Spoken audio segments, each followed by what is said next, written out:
Have you ever made a promise to yourself that you were sure you'd keep? Maybe you said, "This time I'm really going to do it. I'm going to stick with my English practice.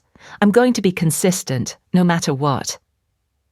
And for a few days, maybe even a week, everything felt great. You felt motivated. You were focused. But then something happened. You got tired, or busy, or distracted. And suddenly, the habit you were building just disappeared. Then comes the guilt, the self-doubt, that voice in your head saying, "See, you never follow through." If this sounds familiar, I want you to know this isn't a sign that you're lazy or undisciplined. This is something almost every human goes through. The truth is, consistency isn't just about trying harder.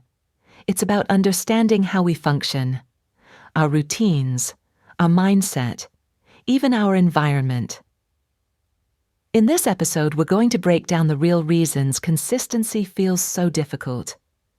And we'll look at what actually helps us show up again and again, not through pressure or perfection, but through clarity, design, and care. Because being consistent isn't something you're either born with or not. It's something you can learn and build. What if consistency isn't about discipline, but design?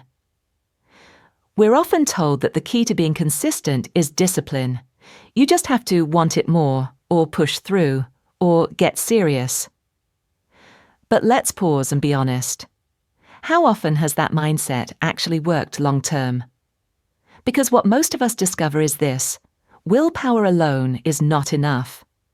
You can't rely on raw motivation or self-control every single day, especially when your life is full of work, family, distractions, unexpected stress. Discipline might work for a short time, but if the structure around your habit isn't supportive, if your routine is too rigid or your environment is chaotic, it's only a matter of time before things fall apart. So, what if we tried a different approach? What if, instead of blaming ourselves for not being disciplined, we got curious about how to make our habits easier to stick with? That's what we're doing in this episode. We're talking about how to build systems that help you stay on track, not by forcing yourself into some ideal routine, but by designing one that works in real life, one that supports you when you're tired, one that helps you bounce back when you fall off. Because consistency isn't about being strict, it's about being smart. Why do we think motivation is the key, when it's not? Motivation feels like magic when it hits. You wake up energized, full of big plans. Maybe you write in your journal, start a new course, make a fresh to-do list. And everything feels possible. And that's a beautiful feeling. But here's the thing. It doesn't last. Motivation fades. Always. It comes in waves. And if we only act when we feel motivated, we'll spend most of our time waiting, not doing. That's why the people who make long-term progress don't rely on motivation. They rely on systems. They rely on small routines, tiny wins, and repetition. They understand that the key isn't feeling inspired every day. The key is showing up on the days you don't feel inspired. And oddly enough, that's what brings motivation back. Because action creates motivation, not the other way around. Think about it. When you go for a walk, or study a little English, or complete even one small task, don't you usually feel better afterward? That's because doing the thing reinforces your identity. You start to see yourself as someone who follows through. And that feeling, that quiet pride, is more powerful than any motivational quote. You don't need to chase motivation, you need to build movement. How do we stop starting over again and again? One of the most common and painful things I hear from learners is this: I always start strong, but I never stay consistent. Maybe you've had that feeling too. You try something new, it goes well for a little while, and then you miss a day, or a few days, and suddenly it feels like you've failed. So you stop. You tell yourself, I'll start again next week. Or maybe this just isn't the right time. And it becomes a cycle, always beginning, never building. But what if that story isn't true? What if missing a day doesn't mean you've failed? What if it just means you're human? Think about this. When a musician stops practicing for a few days, they don't forget everything. When an athlete takes a break, their body remembers how to move. And the same is true for you. Every time you come back, you're not starting from zero, you're starting from experience. And that experience matters. It means your brain already knows what to do. It means your muscles, physical or mental, are still stronger than before.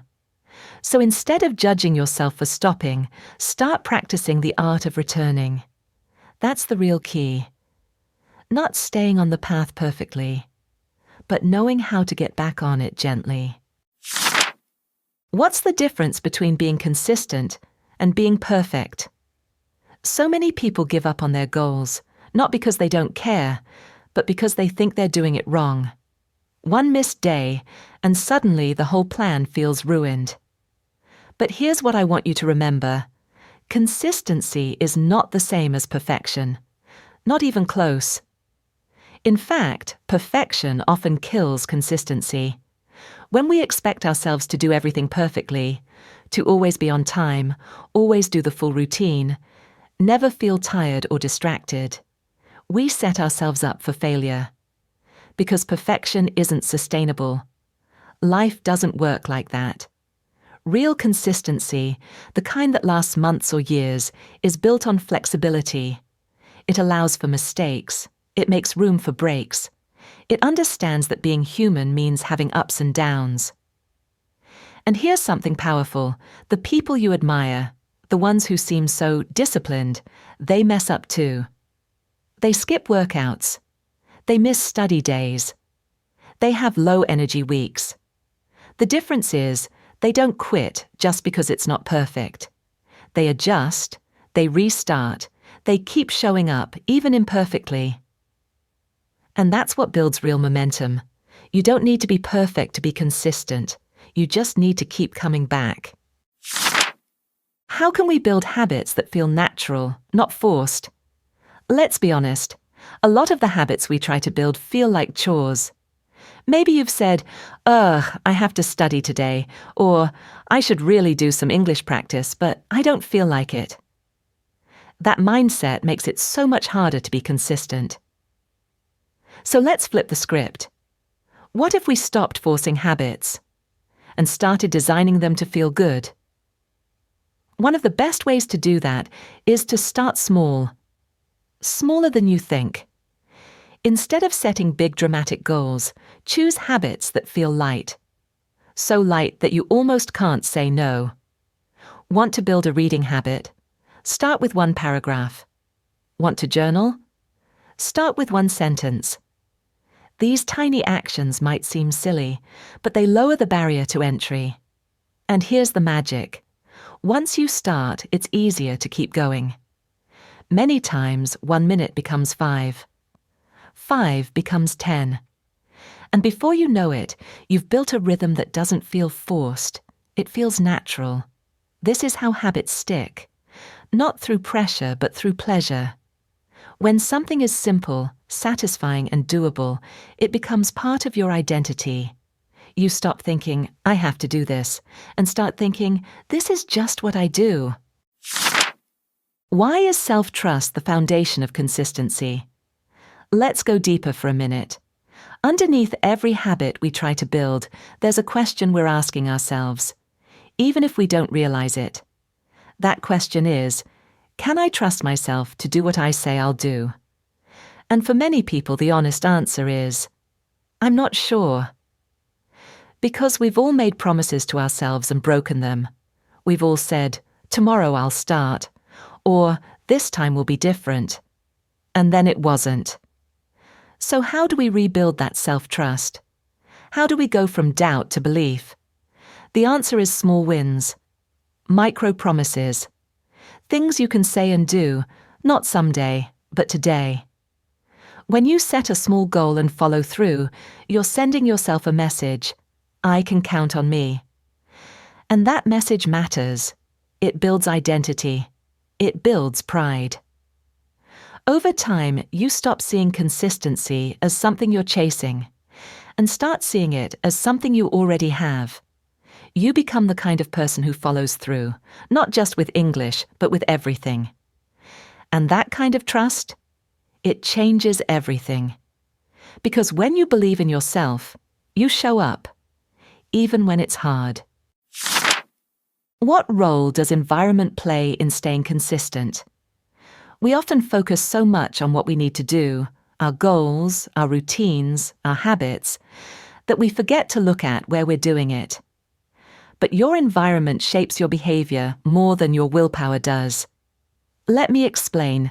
If you're trying to learn English, but your phone is full of distractions, your desk is messy, and your time is constantly interrupted, even the best plan will feel impossible.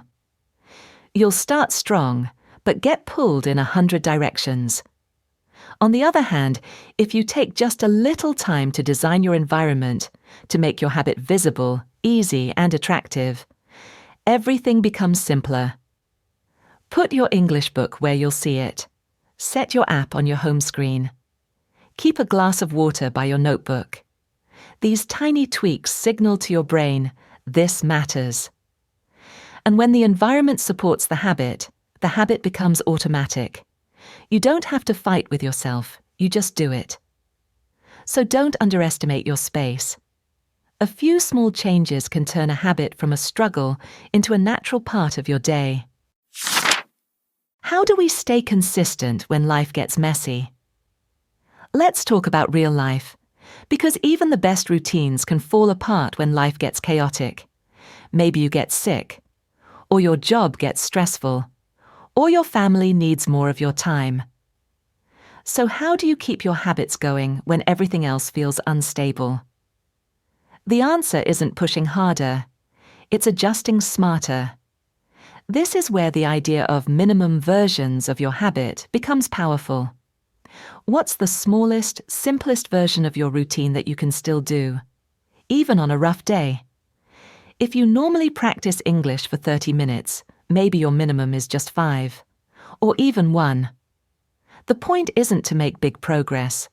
It's to keep the connection alive, to keep showing up, even in the smallest way. Because when you do, you're telling yourself, this still matters. And that matters more than you think. You don't fall off track because life gets messy. You fall off when you think messiness means you have to stop. But if you let the habit bend instead of break, it becomes something that survives with you, not in spite of you. So, how do we finally become consistent?